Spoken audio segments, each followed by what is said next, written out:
मेरा नाम हेजल है और मैं 2nd ग्रेड की टीचर हूँ। मैं हमेशा बच्चों को उत्साह से चिल्लाते हुए सुनती हूँ जब भी टूथ फेरी उनसे मिलने आती है। उनकी कानों तक खींचती मुस्कुराहट मुझे तुरंत ही टूथ फेरी के साथ हुए अपने उस अनुभव के पास वापस ले जाती है, उस रात तक जब उसने मुझे लगभग मार ही डाला था। मेरे सौतेले पापा केनेथ कार्टर एक अद्भुत व्यक्तित्व वाले जिंदा दिल व्यक्ति थे, जो उनके पेशे में अजीब था क्योंकि वो एक डेंटिस्ट थे जिन्हें स्टीरियोटाइपिक रूप से कठोर और डरावने लोगों के रूप में जाना जाता था। मेरी माँ उनसे तब मिली जब वो एक पौष्टिक फूड के इवेंट के लिए गई थीं। उन दोनों को ही हेल्दी लाइफस्टाइल का जुनून था। वो हमेशा हेल्दी रहने, अच्छी डाइट के बारे में बात करते रहते थे। मुझे याद है जब मैं छोटी थी और दूध पीती थी तो मेरे सौतेले पिता मुझसे कहते थे, ध्यान रहे बेटा, भरपूर कैल्शियम मिले, याद रखो इससे जरूरी कुछ भी नहीं होता मेरे बच्चे। लेकिन इन सब के साथ भी उनका सेंस ऑफ ह्यूमर बहुत अच्छा था और उनका आसपास रहना हमें अच्छा लगता था। अब सौतेले पिता के रूप में एक डेंटिस्ट होने का मतलब था कि मेरी ओरल हेल्थ और हाइजीन हमेशा अच्छी होती थी, क्योंकि खुद ही मेरे दांतों की देखभाल करते थे वो, और ये भी सुनिश्चित करते थे कि मैं हमेशा अच्छे से ब्रश करूं। लेकिन जब मैं 8 साल की थी, मेरे दांत अच्छी देखभाल के बाद भी गिरने शुरू हो गए थे। मेरे सौतेले पिता केनेथ हमेशा मुझे अच्छी बातें बताकर चीयर अप करते थे कि कैसे वो वापस स्वस्थ और मजबूत होकर वापस आएंगे, और जबकि सब बातें अच्छी थीं, पर मेरी उम्र में मुझे परवाह थी तो सिर्फ टूथ फेरी की, जो मुझसे मिलने आने वाली थी। मुझे याद है कि उस रात मैंने अपना दांत अपने तकिए के नीचे रखा था, और भले ही मेरे सौतेले पिता को पता था कि टूथ फेरी असली नहीं है, लेकिन उन्होंने मुझे कुछ नहीं कहा और टूथ फेरी के जादू को बनाए रखा। मुझे याद है उस रात मैं अचानक जाग गई और मुझे अजीब और कर्कश आवाज सुनाई दी। वहाँ बहुत अंधेरा था, लेकिन मैंने अपने ऊपर एक विशाल आकृति की छाया मंडराती देखी। मैं बहुत डर गई थी, इसलिए बिना हिले डुले मैंने बस अपनी आंखें कसकर बंद कर लीं, इस उम्मीद से कि जो कोई भी है वो बस चला जाए। कुछ वक्त के लिए वो आवाज़ें आती रहीं, और जैसे ही वो आवाज़ें बंद हुई, मैंने ज़बरदस्ती सोने की कोशिश की, ये सोचकर कि जो कुछ भी हुआ वो एक बुरा सपना था। मैं डर गई थी। अगली सुबह मुझे अपने तकिए के नीचे $500 मिले, जो मेरे 8 साल की बुद्धि में $1,00,000 जैसा था। मुझे याद है मैं नीचे चिल्लाती हुई दौड़ी थी, मम्मी मम्मी देखो, टूथ फेरी मेरे लिए क्या छोड़कर गई। और वो हैरान थी कि मेरे हाथ में $500 का नोट था। और उसके बाद उन्होंने मेरे सौतेले पिता की तरफ देखा और कहा, ये कुछ ज्यादा है, लेकिन अगली बार जब मैं टूथ फेरी से मिलूंगी तो उन्हें जरूर धन्यवाद करूंगी। उस वक्त मुझे कुछ समझ नहीं आया था कि क्या चल रहा है, क्योंकि वो मेरे डैड थे जिन्होंने मेरे तकिए के नीचे पैसे रखे थे। मुझे याद है उनका वो चेहरा, वो मुझे ऐसे देख रहे थे जैसे मैं कोई खाने की चीज हूँ। मैं थोड़ा सा डर गई थी, लेकिन मैंने कुछ पूछा नहीं, क्योंकि मैं उस बड़ी सी राशि के बारे में ज्यादा सोच रही थी जो मुझे अभी अभी मिली थी। और सच कहूँ तो मैं इसके बारे में इतना खुश और एक्साइटेड थी कि मैं उस अजीब घटना को पूरी तरह से भूल गई जो उस रात मेरे साथ हुई थी। मैं उन्हें भी वही बात बताने गई जो मैंने अपनी माँ को बताई थी। फिर उन्होंने मुझे एक मुस्कान के साथ देखा और कहा, बढ़िया बात है, उम्मीद है टूथ फेरी जल्दी ही वापस आएगी। अब अगले महीने अजीब थे, क्योंकि मेरे सौतेले पिता का व्यक्तित्व पूरी तरह से बदल गया था। वो आदमी जिसे मैं मजाकिया और देखभाल करने वाला जानती थी, अब चुपचाप और दूरी बनाकर रखने लगा। वो हफ्तों हफ्तों तक मुझे किसी चाहत भरी नजरों से घूरते, लेकिन मेरी माँ ने ये नोटिस नहीं किया। वो अपने काम में बिजी थी। मुझे याद है कि एक दोपहर में लिविंग रूम के दरवाजे के पीछे खड़ी थी और एक राइम गा रही थी जो मैंने स्कूल में सीखी थी। जब मैं गा रही थी तो मुझे याद है मेरे सौतेले पिता सोफे पर बैठे मुझे घूर रहे थे। यह अब एक नॉर्मल बात थी, तो मैंने इसे इग्नोर करना सीख लिया था। मुझे घूरने के कुछ देर बाद उन्होंने कहा, मुझे कुछ काम याद आ गया बेटा, मैं अभी आता हूँ। उसके बाद वो उठे और पिछले दरवाजे से चले गए। अब मैंने उनकी बात पर कोई ध्यान नहीं दिया और मैं बस अपनी राइम गाती रही, और तभी दरवाजा बंद होने का पूरा झटका मेरे चेहरे पर आ गया। मुझे याद है मेरे होठों से खून निकल पड़ा और मेरे सौतेले पिता केनेथ, जो अब सामने वाले दरवाजे के पीछे खड़े थे, मेरे पास आए और बोले, ओ माय गॉड हेजल, मुझे नहीं पता था तुम यहाँ हो। जोर से लगी क्या? कहीं कोई दांत तो नहीं टूटा? उनके आखिरी सवाल से मेरी जिज्ञासा बढ़ गई, जैसे मेरी खैरियत से ज्यादा उन्हें इस बात की चिंता थी कि कहीं मेरा कोई दांत तो नहीं टूट गया। जब मैं फर्श पर अपने खून से लथपथ होंठों को पकड़कर बैठी तो मुझे लगा कि कुछ जबरदस्त गड़बड़ है, क्योंकि मुझे पता था कि मेरे सौतेले पिता केनेथ पूरी तरह से जानते थे कि मैं सामने के दरवाजे के पीछे राइम गा रही थी। और मैं बहुत ज्यादा डर गई थी, क्योंकि मुझे ये अंदेशा था कि उन्होंने ये जानबूझकर किया। इससे भी अजीब ये था कि वो मुझे फिर से घूर रहे थे। और जब मैंने उनकी नजरों को पढ़ने की कोशिश की तो मैंने देखा कि वो सीधे उस जगह को घूर रहे थे जहां मेरे 2 खून से लथपथ दांत पड़े थे। उन्होंने फिर से मेरी तरफ देखा और कहा, अच्छा सुनो, मम्मी को इस बारे में मत बताना, पर अच्छी बात यह है अब टूथ फेरी तुम्हें मिलने आएगी। उस दिन मैंने अपनी माँ से झूठ बोला जब मैंने उन्हें बताया कि मैं गिर गई थी। पता नहीं उन्हें विश्वास हुआ कि नहीं, पर उन्होंने कुछ पूछा नहीं। उस रात मुझे बहुत बेचैनी हो रही थी, मेरा मन भटक रहा था। मैं सोच रही थी कि क्यों मेरे सौतेले पिता मुझे नुकसान पहुंचाने की कोशिश कर रहे थे।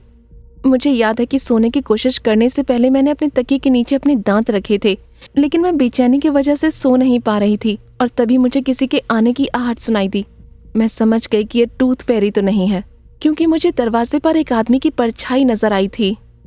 मुझे महसूस हुआ कि तकिए के नीचे हाथों की सरसराहट हो रही है, और उसके बाद आई भयानक चबाने की आवाज। मैं पूरी तरह से डर गई थी। मन किया कि मैं भाग जाऊं। मैं जोर से चीखी ताकि मेरे मम्मी पापा मेरी आवाज सुन लें। मैं जल्दी से रोशनी की तरफ दौड़ी। जैसे ही मैंने लाइट जलाई और जो दृश्य मैंने देखा, मैं अंदर तक कांप चुकी थी।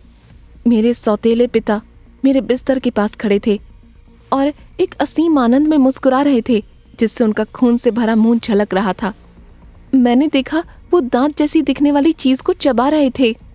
ये क्लियर था कि उस बीमार मुस्कान के बावजूद वो दर्द में थे, क्योंकि जैसे जैसे वो मेरे सख्त दांतों को चबा रहे थे, उनके मसूड़ों से और खून बहता जा रहा था। वो उन्हें तोड़ नहीं पा रहे थे, इसलिए वो बस वहीं खड़े लगातार चबाते रहे उन्हें और खुद को चोट पहुंचाते रहे। फिर उन्होंने मेरी तरफ देखा और बोले, मुझसे मत डरो बेटा, मुझे इस कैल्शियम की बहुत जरूरत है, ये बहुत टेस्टी है। अपने खूनी मुंह से उन्होंने एक्साइटेड होते हुए कहा, पता नहीं ये इतने टेस्टी क्यों है, मैंने ऐसा टेस्ट कभी नहीं चखा। इनका स्वाद बहुत ही गजब है, शायद इसलिए कि मैंने इनकी देखभाल खुद की। फिर उन्होंने उन्हें निगल लिया और वो मेरी तरफ बढ़ने लगे। अब चिल्लाओ मत हेजल, मुझे इस कैल्शियम की बहुत जरूरत है, मैं अब इंतजार नहीं कर सकता।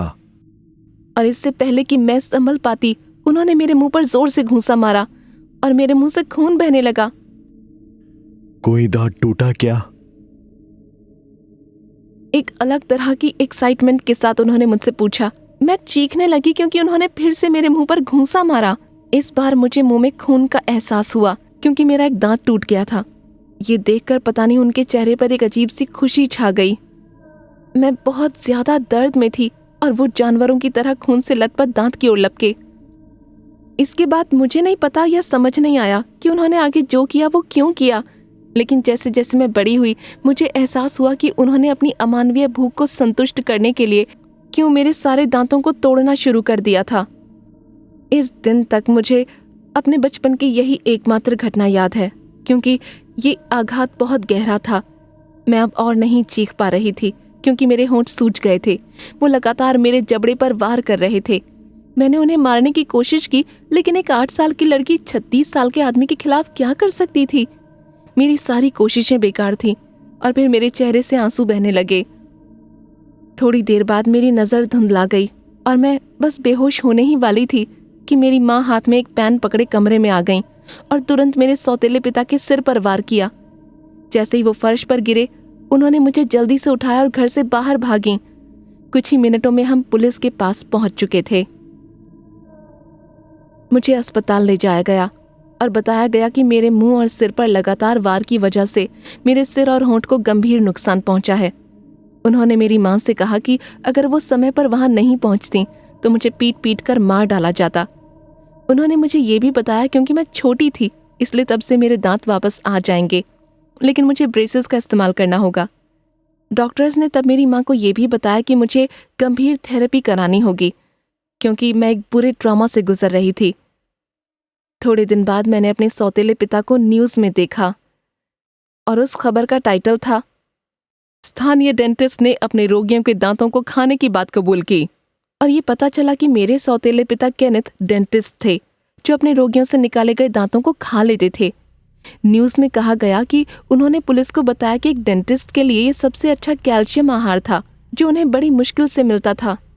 रिपोर्टर ने तब खुलासा किया कि उन्होंने विशेष रूप से कहा था कि मेरे दांत सबसे मीठे थे जिन्हें उन्होंने कभी नहीं चखा था, क्योंकि वो उनकी देखभाल खुद करके उन्हें सबसे अच्छा कैल्शियम आहार बना रहे थे। इस बात को 19 साल हो चुके हैं और मेरे सौतेले पिता अभी भी फर्स्ट ग्रेड की हत्या के प्रयास के लिए अपना शेष जीवन जेल में बिता रहे हैं। मेरी माँ उन्हें हमारे घर लाने के लिए कभी खुद को माफ नहीं कर पाईं और मेरी पीड़ा के लिए वो आज तक खुद को दोषी मानती हैं। इस घटना के अगले 6 साल तक मेरी डीप थेरेपी हुई और आज मैं पहले से बेहतर हूँ। तो भी मैं कभी कभी अपने सौतेले पिता केनेथ के बारे में सोचती हूँ कि क्या अभी भी वो अपने प्योर कैल्शियम आहार को बनाए रखने के लिए अपने साथी कैदियों के दांत निकालते होंगे। मेरा नाम जेकब सोमर है और मैं पैरानॉर्मल चीज़ों पर कभी यकीन नहीं करता था। मुझे लगता था कि ऐसा कुछ नहीं होता, लेकिन फिर मेरी सोच बदल गई।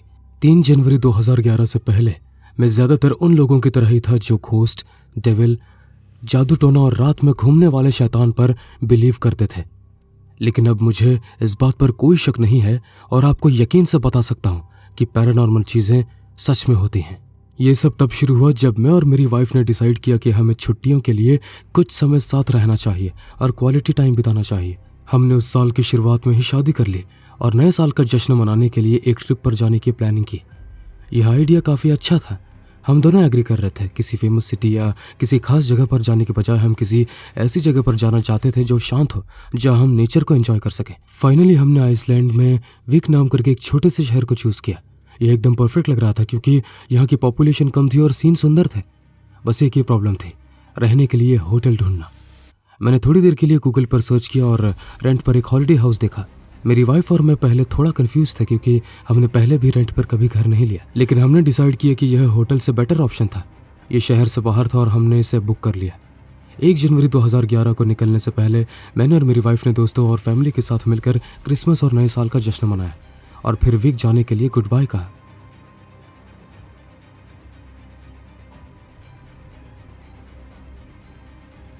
बस स्टेशन आसानी से मिल गया था और बस ड्राइवर ने हमारा सामान रखने में हमारी हेल्प की और पूछा कि हम कहाँ जा रहे हैं। तो ये लवली कपल कहाँ जा रहा है? एक शहर है विक नाम का, हम वहीं जा रहे हैं। विक हनीमून के लिए एक अजीब जगह है, उसने बस स्टार्ट करते हुए कहा। मैं हंसा और जवाब दिया, वैसे यह हमारा हनीमून नहीं है, हम बस दूर जाना चाह रहे हैं। विक पहुंचने से पहले लगभग 3 मिनट तक बस चल रही थी। पहले तो ये लगा कि विक और रिंजविक के बीच में काफ़ी ज़्यादा फर्क नहीं था, लेकिन जैसे जैसे हम आगे बढ़े मुझे ऐसा फील हो रहा था कि शहर में कुछ तो गड़बड़ है और सारी चीज़ें नॉर्मल नहीं थी। ड्राइवर ने गाड़ी स्टेशन पर रोककर कहा, हम आ गए। हम बस में अकेले थे, इसलिए मैंने सोचा कि वो हमें स्टेशन के बजाय रेंट वाले घर में ले जाए तो कोई प्रॉब्लम तो नहीं। सुनिए, हम सच में नहीं जानते कि हम वहाँ तक कैसे पहुँचे, तो क्या आप हमें वहाँ तक ले जा सकते हैं अगर आपको कोई प्रॉब्लम ना हो? हाँ, क्यों नहीं, कौन सी जगह है ये? मैंने अपना फ़ोन निकाला और अपने फ़ोन से उसे फ़ोटो दिखाई। उसके चेहरे के एक्सप्रेशन तुरंत बदल गए और मुझे दिख रहा था कि उसका हमें वहाँ ले जाने का कोई इरादा नहीं था। उसने थोड़ी देर के लिए कुछ नहीं कहा, फिर आखिरकार उसने अपना फ़ोन निकाला और किसी को फ़ोन किया। वो आइसलैंडिक लैंग्वेज में बात कर रहे थे, तो मुझे कुछ नहीं पता था कि वे क्या कह रहे थे, लेकिन मैं बता सकता था कि वो कुछ नेगेटिव ही था। हमने लगभग 5 मिनट तक वेट किया और एक कार आई। ड्राइवर ने अभी भी कुछ नहीं कहा था, उसने बस हमारा सामान दूसरी कार में शिफ्ट कर दिया, हमें उतरने के लिए कहा और चला गया। नए ड्राइवर को कोई इंग्लिश नहीं आती थी, लेकिन हमें लगा कि वो अपने रेंट के घर तक हमें पहुंचा जाएगा। मेरी वाइफ काफ़ी चुप थी, तो मैंने पूछा, हे बेब, क्या तुम ठीक हो? उसने जवाब नहीं दिया। मैंने उसका ध्यान खींचने के लिए कहा, बेब? उसने फिर जवाब दिया, हाँ मैं ठीक हूं, मुझे बस यहाँ अच्छा नहीं लग रहा है। हम आखिरकार घर पहुंचे और पहली चीज़ जो मैंने देखी कि ये जगह बहुत बड़ी थी। जिस रेट पर हमें यह मिला था मुझे लगा यह बहुत छोटा होगा, लेकिन ऐसा नहीं था। ड्राइवर ने कार रोक दी और मैंने अपना सामान निकाल लिया। मुझे लगा कि मुझे पे करना चाहिए था, लेकिन वह पूरी तरह से सुन्न हो गया था, जैसे पता नहीं उसने क्या देख लिया। जब मेरा काम हो गया तो मैंने सोचा कि पे कर दूं। सब हो गया सर, मुझे कितना पे करना है? ड्राइवर अभी भी नहीं हिला और मैंने सोचा कि उसके पास जाकर देखूं कि क्या वो ठीक है, लेकिन जैसे ही मैं उसे टच करने गया, अचानक डर से उसने मेरी आंखों में आंखें देखते हुए मेरा हाथ पकड़ लिया। कंडीशन बेहद डरावनी थी क्योंकि उसकी पकड़ बहुत टाइट थी और इसकी आंखों में डर था। मुझे नहीं पता था कि मैंने कुछ गलत किया है या नहीं, लेकिन इससे पहले कि मैं कुछ कर पाता उसने बस बोलवाओवर कहा और फिर चला गया। मुझे लगा कि मुझे उसे पे करना चाहिए था, लेकिन उसने अपनी कार स्टार्ट कर ली और वो चला गया। उसकी आंखों में देखने में मुझे फील हुआ वह अच्छा नहीं था। पूरा माहौल बहुत अजीब लग रहा था। मैं कुछ देर वहीं खड़ा रहा और इसके बारे में सोचता रहा और आखिर मेरी वाइफ ने कहा, हे, मैं तुम्हारा वेट कर रही हूं, क्या तुम पूरे दिन वहीं खड़े रहोगे? मैं हंसा और कहा, मैं आ रहा हूं। लेकिन अंदर जाने से पहले मुझे यह पता लगाना था कि ड्राइवर ने क्या कहा था, इसलिए मैंने गूगल ट्रांसलेट निकाला और जो उसने कहा मैं बोला और रिजल्ट मेरे सामने था। मेरा दिल दहल गया क्योंकि मुझे पता लगा कि इस वर्ड का मतलब है श्रापित। रेंट वाले घर में पहली रात बिल्कुल सही थी, लेकिन मुझे क्या पता था कि अगले ही दिन चीजें बदलने वाली हैं। अगली सुबह पहली बात जो मैंने देखी वह ये थी कि अप्रैल रात हमारे बेड से उठकर किसी दूसरे कमरे में चली गई थी। उठने के बाद मैंने इसके बारे में उससे पूछा, लेकिन उसने कहा कि उसे लगा कि मैं दूसरे कमरे में हूं और वह बिल्कुल खुश नहीं थी। तो मैंने सोचा कि इस बात पर विश्वास कर देना सही होगा क्योंकि मैं कुछ कहूंगा तो उसे डर लग सकता है और छुट्टी को बर्बाद कर सकता है। मैंने उस दिन घर में अजीबोगरीब छोटी चीजें होते हुए भी देखी। सबसे पहले नहाने के बाद मैंने देखा कि मेरी छाती और पीठ पर बहुत सारी खरोंचें हैं। मैं कसम खाकर कह सकता हूं कि जब मैं उठा तो मेरे शरीर पर कोई निशान नहीं था। फिर मैंने बस एक क्रीम लगाई और अप्रैल के साथ समय बिताने चला गया। अगली अजीब बात बाद में हुई। अप्रैल अपने इंस्टाग्राम के लिए कुछ पिक्चर्स लेने के लिए बाहर गई हुई थी। वो घर से बहुत दूर नहीं गई थी और मैंने अपने बिजनेस के लिए थोड़ा टाइम निकाला। कुछ ही देर में मैंने अप्रैल को मेरे सामने चलकर ऊपर जाते हुए देखा। सबसे पहले मुझे लगा कि अप्रैल किसी तरह का गेम खेल रही है, इसलिए मैंने अपना लैपटॉप नीचे रखा और उसके पीछे जाने के लिए उठ गया। लेकिन इससे पहले कि मैं ऊपर जाता तभी अप्रैल सामने के दरवाजे से आई। मैं उलझन में था क्योंकि मैं जानता था कि मैं अभी अभी अप्रैल को मेरे पास से गुजरते हुए देखा। ऐसा नहीं लग रहा था कि वो मजाक या किसी खेल के मूड में थी और काफी परेशान होने लगा था मैं। लेकिन मैं उसे चिंता में नहीं देखना चाहता था क्योंकि मुझे लगा कि वह एंजॉय कर रही थी। मैंने मान लिया कि मैं शायद बस चीजों को देख रहा था और मुझे आराम की जरूरत है। बाद में उस रात लगभग 10 बजे अप्रैल और मैंने सब भुलाकर सोने का फैसला किया। बेड पर जाने से पहले उसने मुझे देखा और कहा, बेब, सब ठीक तो है? तुम अजीब तरह से बिहेव कर रहे हो। मैं मानता हूं कि ड्राइवर के उस मैसेज के बाद मैं सभी चीजों के बारे में थोड़ा अजीब हो गया था, लेकिन मेरा अभी भी उसे परेशानी देने का कोई इरादा नहीं था, इसलिए मैंने जवाब दिया, नहीं, ऐसा कुछ नहीं है, मैं ठीक हूँ, कुछ भी गलत नहीं है। उसने मुझे लगभग ऐसे देखा जैसे वो बता सकती थी कि मैं झूठ बोल रहा था। मैं बस चाहती हूँ कि तुम ठीक हो। सोने से पहले मैंने उसे एक स्माइल और एक किस दिया। लगभग आधी रात को मैं एक अजीब फीलिंग के साथ उठा। अप्रैल मेरे पैर को पकड़कर मुझे खींच रही थी। अब मुझे समझ नहीं आया कि वह इतनी सुबह जल्दी ऐसे क्यों कर रही थी, लेकिन मैं उठने को तैयार नहीं था, इसलिए मैंने कहा, अप्रैल, ये बहुत जल्दी है, बेड पर वापस जाओ। और मैंने सोने के लिए वापस जाने की कोशिश की। लगभग 5 मिनट बाद अप्रैल ने मेरे पैर को फिर से खींचा और मैं बस अपने पैर को खींचकर आहें भरी।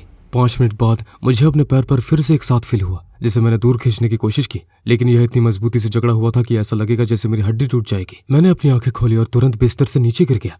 तभी मुझे एहसास हुआ कि अप्रैल हमारे बेड पर नहीं थी। जो कुछ भी मुझे मेरे बेड से खींच ले गया वह शायद इस घर में होने वाली अजीब चीजें और मेरी खरोंचों के लिए जिम्मेदार था। अब जैसा कि आप सोच ही सकते हैं कि मैं इस पॉइंट पर काफी डरा हुआ था और हेल्प के लिए कॉल करने का सोचा। मैं तुरंत आइसलैंड के लिए इमरजेंसी नंबर को गूगल किया और डायल किया। हेलो, प्लीज, मुझे हेल्प की जरूरत है, मेरे घर में कोई है? ओके, और आपका एड्रेस क्या है? उसने पूछा। मैंने एड्रेस दिया और उसके बाद शांति छा गई। फिर उसने कहा, सर, मैं आपको तुरंत घर छोड़ने की सलाह दूंगी। हेल्प रास्ते में है, लेकिन वो घर प्लीज छोड़ दें आप। मैं उन्हें अपने वाइफ के गायब होने के बारे में इन्फॉर्म करने ही वाला था, तभी मुझे लगा कि कोई मेरे कमरे के दरवाजे से चला गया। तो मैंने तुरंत फोन गिरा दिया और पीछा किया। आखिर पीछा करते हुए मुझे पता लगा कि मैं किसका पीछा कर रहा था। मुझे समझ में आया कि मैंने इससे पहले अप्रैल के लिए क्यों गलत समझा, क्योंकि इसकी फिगर एक औरत जैसी थी। उसने पूरे काले कपड़े पहने हुए थे, वह नंगे पैर थी और हर कदम के साथ ऐसा लग रहा था कि वो जमीन को गीला कर देगी। मैं नीचे आने तक उसका पीछा करता रहा और मुझे नहीं पता कि क्या वो जानती है कि मैं उसका पीछा कर रहा हूं या नहीं, लेकिन उसने मुझे इग्नोर किया। वह एक कमरे में चली गई और मैंने उसका पीछा किया, लेकिन जब मैंने कदम आगे रखा तो वह जा चुकी थी। मैं वापस बाहर चलने के लिए मुड़ा और तुरंत ही फील किया कि किसी ने मेरी गर्दन पकड़ ली थी। मुझे पता था कि ये कोई इंसान नहीं था। इसका चेहरा हल्का नीला था और इसकी आंखें लगभग पूरी तरह से काली थी। इसके गले के चारों ओर निशान थे और उसके बालों के कुछ हिस्से गायब थे और यह पूरा गीला था। मैंने खुद को छुड़ाने के लिए उसके हाथ पे मारने की कोशिश की, लेकिन उसकी पकड़ मेरे गर्दन पर काफी मजबूत थी। मैं मुश्किल से सांस ले पा रहा था और मैं खुद को होश खोते हुए फील कर सकता था। और तभी मैंने दरवाजे को खोलने की आवाज सुनी। मैं बेहोश हो गया और फर्श पर जा गिरा। मैं कुछ मिनट बाद एक एम्बुलेंस में उठा। मेरे आसपास कुछ पैराडेमिक्स और पुलिस ऑफिसर्स थे। अप्रैल! जागते ही मैं अपनी वाइफ के नाम के साथ चिल्लाया। ऑफिसर्स ने मुझे बताया कि घर में कोई नहीं था और मेरी पूरी कोशिशों के बावजूद उस रात घर से दूर रहने की बात की। मैं अगले दिन ऑफिसर्स के साथ घर गया, लेकिन मुझे अपनी वाइफ या कुछ भी नहीं मिला। अपना बयान देते समय ऑफिसर जरा भी हैरान होते हुए नहीं दिखे। जब मैं उनसे एक डेविल की बात कर रहा था, मुझे वह बहुत अजीब लगा। इस मैटर के कुछ समय बाद मैं उनके हेड से मिला और उन्होंने मुझे इन्फॉर्म किया कि वे कितना बड़ा शहर नहीं था और अगर अप्रैल अब तक नहीं मिली है तो यह अच्छा सिग्नल नहीं था। जिस घर में आप रह रहे थे, इसके बारे में विक के लोगों के बीच एक स्टोरी है। वे कहते हैं कि कुछ साल पहले एक कपल उस घर में रहता था। इस कहानी के अलग अलग पहलू हैं, लेकिन ज्यादातर लोगों का मानना है कि पति बुरा था। वो अपनी वाइफ को गाली देता था, मारता था और एक दिन उसने उसकी हत्या कर दी और उसकी लाश झील में फेंक दी। पति ने सभी आरोपों से इनकार किया और कहा कि उसकी वाइफ ने उसे धोखा दिया। वो अपने बॉयफ्रेंड के साथ भाग गए। उसकी फैमिली को इस कहानी पर यकीन नहीं था, लेकिन कोई सबूत नहीं था, इसलिए मामला जल्द ही बंद कर दिया गया। कुछ का मानना है कि लड़की के फैमिली ने उससे बदला लिया, क्योंकि कुछ ही दिनों बाद उस अपार्टमेंट में पति का गला घोंटकर उसकी हत्या कर दी गई थी। आमतौर पर मैंने तुरंत ही कहानी को बकवास समझकर इग्नोर कर दिया, लेकिन मैंने जो देखा उसके बाद मुझे इस पर यकीन हुआ कि कुछ पैरानॉर्मल है। इसका मेरी वाइफ और मुझसे क्या लेना देना है? ऑफिसर ने जवाब दिया, ज्यादातर लोगों का मानना है कि औरत की आत्मा अभी भी उस घर में घूमती है। इसके बाद जब भी लोग उस घर में जाते हैं तो मर जाते हैं और मरने वाला हमेशा पति ही होता है। वे कहते हैं कि आत्मा की नजरों में सभी आदमी बुरे हैं और यह जस्टिस है, और इसलिए घर खरीदा गया और रेंट हाउस में बदल दिया गया। हालांकि अब तक कोई भी इसके पास नहीं गया था, लेकिन मुझे आपकी वाइफ के लिए बहुत दुख है और मैं चाहता हूं कि आप यह जानें कि हम उन्हें ढूंढने के लिए सब कुछ करेंगे।